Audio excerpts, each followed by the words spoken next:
Selamat datang rekan-rekan di channel ini. Video kali ini saya akan membagikan informasi jatah tenaga honorer di dalam seleksi CPNS maupun P3K itu akan dikurangi.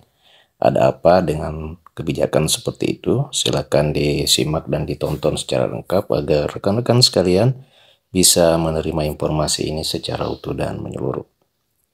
Rekan-rekan para tenaga honorer, diketahui bersama bahwa sesuai dengan Undang-Undang Aparatur Sipil Negara Nomor 20 Tahun 2023 bahwa penataan tenaga honorer itu diberikan tenggat waktu hingga dengan bulan Desember tahun 2024.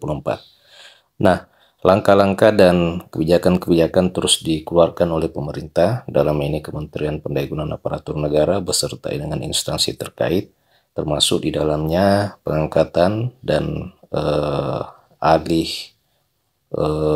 status dan jabatan dari tenaga honorer menjadi pegawai pemerintah dengan perjanjian kerja. Skema pengangkatan honorer menjadi P3K ini merupakan salah satu amanah yang diamanahkan di Undang-Undang Nomor 20 Tahun 2023 tentang Aparatur Sipil Negara. Diketahui bersama bahwa tahun ini pemerintah telah membuka seleksi penerimaan aparatur sipil negara, apakah itu pegawai negeri sipil dan pegawai pemerintah dengan perjanjian kerja. Untuk pegawai negeri sipil memang pemerintah membuka formasi di kementerian dan lembaga, sedangkan di pemerintah daerah memang fokus untuk pengangkatan pegawai pemerintah. Pemerintah daerah maksud saya memang fokus untuk pengangkatan pegawai pemerintah dengan perjanjian kerja. Untuk tahun ini sendiri alokasi formasi P3K itu pada tahap seleksi itu berbanding 80 banding 20, artinya 80% memang diisi oleh tenaga honorer, sedangkan untuk 20% adalah untuk mengakomodir para pelamar umum. Nah, rekan-rekan sekalian, Kementerian Pendayagunaan Aparatur Negara dan Reformasi Birokrasi sendiri sudah mulai membahas rencana seleksi CPNS dan P3K tahun depan. Pelaksana harian Deputi Bidang SDM Aparatur Kementerian Pendayagunaan Aparatur Negara Aba Subagja menyebutkan bahwa jumlah kebutuhan ASN 2024 itu terdiri dari CPNS dan P3K sekitar 1,3 juta. Ia berharap instansi pemerintah, baik kementerian, lembaga, dan pemerintah daerah bisa memaksimalkan kebutuhan formasi tersebut. Tahun 2024, pihak Kemenpan itu ternyata sudah menghitung formasi yang akan disiapkan itu sekitar 1,3 juta. Nah, rekan-rekan, perhitungan jumlah formasi CPNS 2024 itu didasarkan pada 3 hal. Yang pertama adalah sisa formasi ASN 2023 yang jumlahnya cukup banyak. Kemudian kedua, jumlah ASN yang pensiun pada 2024, serta yang ketiga adalah jumlah kebutuhan real di lapangan terkait dengan jabatan aparatur sipil negara. Nah, rekan-rekan sekalian, ketiga alasan ini sehingga pemerintah kembali membuka seleksi penerimaan PNS dan P3K tahun 2024. Abah juga menyebutkan bahwa dari tahun ke tahun Kemenpan sudah memberi ruang formasi kebutuhan yang besar, namun pemenuhan formasi itu tidak selalu optimal. Pihaknya menerima banyak keluhan dari fresh graduate yang tidak bisa melamar. Usulan dari kementerian, lembaga, dan Pemda juga belum optimal. Pada 2023 misalnya, tahun ini rencana kebutuhan ASN itu secara nasional sebanyak 1.030.000 baik CPNS maupun pegawai pemerintah dengan perjanjian kerja. Namun sejumlah instansi meskipun diberikan alokasi usulan seperti itu, ternyata sejumlah instansi maupun pemerintah daerah tidak mengusulkan formasi. Termasuk terdapat beberapa Pemda yang memang tidak mengoptimalkan usulan formasinya.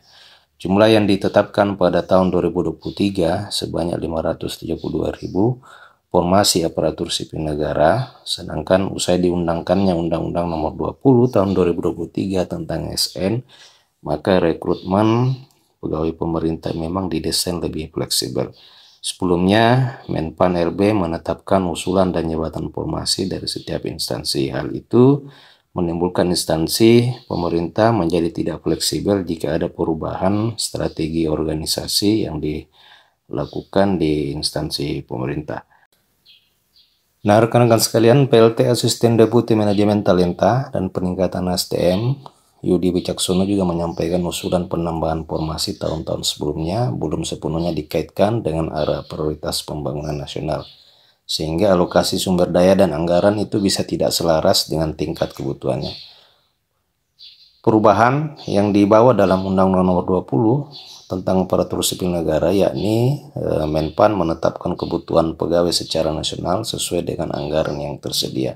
Instansi yang menentukan apa jenis jabatan yang mau direkrut dan pada jenjang yang mana dan sesuai dengan anggaran yang ada. Instansi pemerintah juga dihimbau untuk menganalisa mana jabatan yang positif grow dan negatif grow. Artinya saat ini pemerintah bergerak ke arah digital. Jabatan-jabatan yang tugasnya bisa dilakukan dengan teknologi seharusnya mengalami negatif growth. Rekan-rekan, sebagai contoh misalnya, pegawai di salah satu instansi yang pindah, memang pensiun atau meninggal, instansi tersebut bisa mengajukan diri untuk melakukan seleksi aparatur sipil negara. Memang sesuai dengan Undang-Undang Aparatur Sipil Negara ini, mekanisme perekrutan aparatur sipil negara ini memang lebih fleksibel sesuai dengan kondisi yang ada. Nah, rekan-rekan, tahun depan kemungkinan jatah formasi untuk fresh graduate ditambah menjadi 30%. Artinya jatah tenaga honorer itu bisa dikurangi, tetapi masih mendominasi dengan porsi 70% dari jumlah formasi. Jadi ini memang cukup berubah oleh karena memang pada tahun ini diketahui bersama bahwa tenaga honorer itu mendapatkan alokasi formasi sebanyak 80%. Nah, tetapi di tahun depan ternyata alokasi untuk tenaga honorer itu dikurangi menjadi 70% dan fresh graduate mendapatkan alokasi 30%. Jadi Alex ini menyampaikan bahwa mudah-mudahan nanti tenaga non-ASN atau honorer itu bisa mendapatkan 70% formasi aparatur sipil negara dan 30% merupakan formasi fresh graduate, karena memang lulusan yang baru juga mendesak pihak Kemenpan agar bisa diakomodir dalam pengangkatan jadi aparatur sipil negara. Tidak hanya itu, rekan-rekan sekalian, Alex Denny juga menyebutkan bahwa bisa saja mungkin ke depannya tenaga honorer semakin berkurang, bisa mencapai 60%, kemudian fresh graduate 40%, bahkan 50% banding 50%, sampai misalnya 80% merupakan alokasi untuk fresh graduate. Jadi memang semakin tahun ini alokasi pengangkatan tenaga honorer menjadi aparatur sipil negara, jumlah formasinya semakin dikurangi. Olehnya itu rekan-rekan bisa memaksimalkan kesempatan yang ada apabila memang tahun ini rekan-rekan mengikuti seleksi P3K, rekan-rekan bisa serius dan memaksimalkan agar supaya bisa terangkat menjadi aparatur sipil negara. Rekan-rekan, demikian berita kali ini. Bagaimana tanggapan rekan-rekan? Silahkan tuliskan di kolom komentar video ini. Terima kasih telah menyaksikan. Sampai jumpa di video berikutnya.